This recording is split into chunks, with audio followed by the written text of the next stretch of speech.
अस्सलाम वालेकुम, कैसे हैं आप सब। मोहम्मद के किचन में आप सबका वेलकम है। एक नई रेसिपी के साथ आपके पास हाज़िर हुई हूँ। ये रेसिपी बहुत आसान है और अमूमन हर घर में ही बनती है। आलू गोभी की सब्ज़ी है। ये मैंने अपने स्टाइल में बनाई है, हो सकता है आपको बहुत पसंद आए। चलिए रेसिपी स्टार्ट करते हैं। ये इंग्रेडिएंट नोट कीजिए। मैंने इसमें 1 किलो फूल गोभी ली है। मैंने 3 टमाटर लिए हैं, आप चाहें तो छोटे 4 टमाटर ले सकते हैं। मैं इसमें प्याज नहीं डाल रही। मैंने इसमें 2 बड़े साइज़ के आलू लिए हैं। आलू मैंने चकोर काट लिए हैं। मैंने गोभी इसमें फूल बड़े बड़े रखे, छोटे नहीं किए। छोटे करते तो घुल जाते हैं। वो एक अलग रेसिपी है, वो एक अलग तरीका है। उस तरह भी गोभी बनती है, वो भी इंशाल्लाह आपको ज़रूर बना के दिखाऊंगी। ये एक अलग रेसिपी है। 1 चम्मच हल्दी, 1 चम्मच ज़ीरा, 1 चम्मच नमक अपने टेस्ट के हिसाब से, 1 चम्मच मिर्चें, अदरक लहसुन मैंने कुटा हुआ लिया है और ऑयल लिया है। ऑयल हाफ प्याली लिया है। बस यही इंग्रेडिएंट के साथ बनेगी। इसमें मैंने प्याज नहीं डाली है। ठीक है, बिस्मिल्लाह करते हैं, अपनी रेसिपी की तरफ स्टार्ट करते हैं। अकॉर्डिंग टू गूगल रिसर्च गोभी जो है आपकी वेट लॉस में और आपकी डाइटिंग में बहुत हेल्प करती है। गोभी के अंदर 100 ग्राम गोभी के अंदर तकरीबन 25 ग्राम कैलोरीज होती हैं जस्ट, एंड फैट 0.03 ग्राम होता है। तो ये आपके लिए बहुत बेस्ट है अगर आप वेट लॉस करना चाहते हैं, आप डाइटिंग करना चाहते हैं। मैंने एक पैन लिया, उसके अंदर मैंने चॉप अदरक लहसुन डाला है। मैंने इसमें पिसा हुआ अदरक लहसुन नहीं डाला है, उसका फ्लेवर अलग होता है। चॉप अदरक लहसुन, फ्रेश चॉप अदरक लहसुन का फ्लेवर अलग होता है। अकॉर्डिंग टू गूगल रिसर्च गोभी एंटीऑक्सीडेंट होती है, जो कि हार्ट के लिए बहुत बेस्ट होती है और ब्लॉकेज रोकता है। अगर खुदा न खास्ता आप हार्ट या हाई बीपी के पेशेंट हैं तो आपके लिए फूल गोभी इंतहाई बेहतरीन सब्ज़ी है। जैसे ही आपका अदरक लहसुन हल्का सा ब्राउन हो जाए, तो ज़्यादा ब्राउन नहीं करना, से खुशबू आने लगे तो आप इसमें ज़ीरा डाल दीजिए और ज़ीरा डाल के इसको फ्राई कीजिए। याद रहे कि अदरक लहसुन हमें बहुत ज़्यादा डार्क नहीं करना, वरना उसका फ्लेवर चला जाता है। वो फ्लेवर नहीं आता जो आना चाहिए सब्ज़ी के अंदर। इसके अलावा फूल गोभी में vitamin C, folic acid, vitamin K, B complex, vitamin E और calcium, magnesium, phosphorus, iron, potassium, sodium काफ़ी मिकदार में पाया जाता है। ये आपके लिए मल्टीविटामिन का काम करती है। आप इसे वीक में 1 बार खाएँ। मेरा अदरक लहसुन अच्छे से ब्राउन हो गया है तो अब इसमें टमाटर डालूंगी। टमाटर मैंने चॉप करके डाले हैं, बारीक चॉप करके डाले हैं। अब टमाटर डालने के बाद मैं इसमें नमक, मिर्च, हल्दी ये डाल के इसको मिक्स कर लूँगी, अच्छे से भून लूँगी। मैंने सब्ज़ी में सिर्फ ये चंद मसाले ही डाले हैं। आप भी इसी तरह बनाइए, सब्ज़ी में कम मसाले डाल के बनाइए। बहुत मज़े की सब्ज़ी बनेगी और इसकी ताकत भी बढ़ेगी। अगर हम सब्ज़ी को बहुत ज़्यादा भून भून के बनाएंगे तो सब इसके सारे मिनरल विटामिन सब ज़ाया हो जाएंगे। अगर आप चाहते हैं कि आपको इसका पूरी ताकत मिले, इसका सब्ज़ी खाने का पूरा फ़ायदा हासिल हो, तो आप इसको ज़्यादा ना पकाएं, इसको ज़्यादा ना भूनें।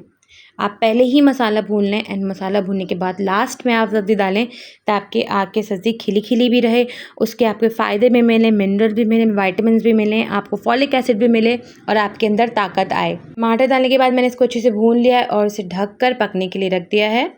इसको मैंने 5 मिनट तक तो ढक्कन नहीं खोला था। 5 मिनट बाद मैंने चेक किया कि कहीं ये मसाला जल तो नहीं रहा। मसाला नहीं जल रहा था। फिर मैंने इसको दोबारा से चम्मच चलाकर इसके अंदर जो टमाटर के चंक्स हैं उसको चम्मच से थोड़ा सा मैश किया। उसके बाद मैंने साथ ही इसमें आलू डाल दिए। आलू देखिए मैंने क्यूब्स में काटे हैं और आलू के साथ में डाल के इसको अच्छे से मिक्स करूँगी ताकि आलू के ऊपर सारी कोटिंग चले जाए सब्ज़ी की, इस मसाले की। मैंने तकरीबन 2 मिनट आलू इस मसाले के अंदर भूने हैं। आलू भूनने के बाद मैं इसके अंदर थोड़ा पानी डाल के इसको गलने के लिए रख दूँगी।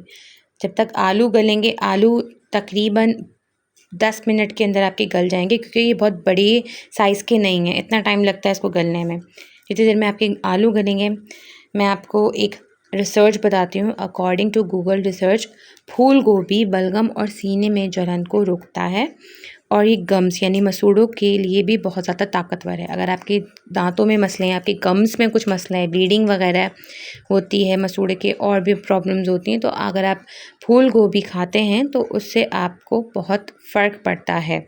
ये आलू उगलते हुए तकरीबन 10 मिनट हो गए हैं। 10 मिनट बाद मैंने चेक किया है, आलू हमारे तकरीबन 70 to 80% डन हो गए हैं। अभी ये फुल डन नहीं हुए हैं, पूरे नहीं गले हैं।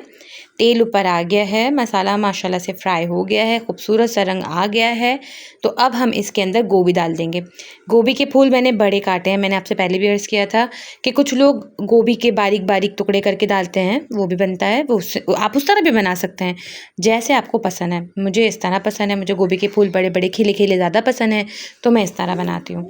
अब मैं गोभी को और आलू को अच्छे से मिक्स करूँगी ताकि जितना भी मसाला है, टमाटर की जो हमने ग्रेवी बनाई है, वो इसके अंदर अच्छे से कोट हो जाए और गोभी के अंदर सारा मसाला लग जाए और सारा जायका गोभी के अंदर आ जाए।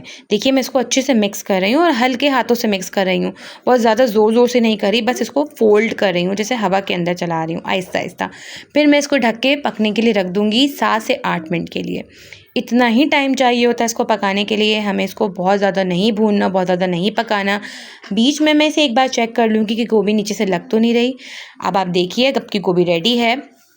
आप इसको सर्व कीजिए, आप इसको चावल के साथ खाइए, आप इसको रोटी के साथ भी खा सकते हैं। मेरे घर में इसे चावल के साथ खाया जाता है। मैंने बहुत आसान तरीके से गोभी आलू की रेसिपी बना के आपके सामने पेश की है। उम्मीद करती हूँ कि आपको पसंद आएगी। गोभी सर्व कीजिए, अपनी फैमिली को खिलाइए, मुझे बताइए कि उनको पसंद आई।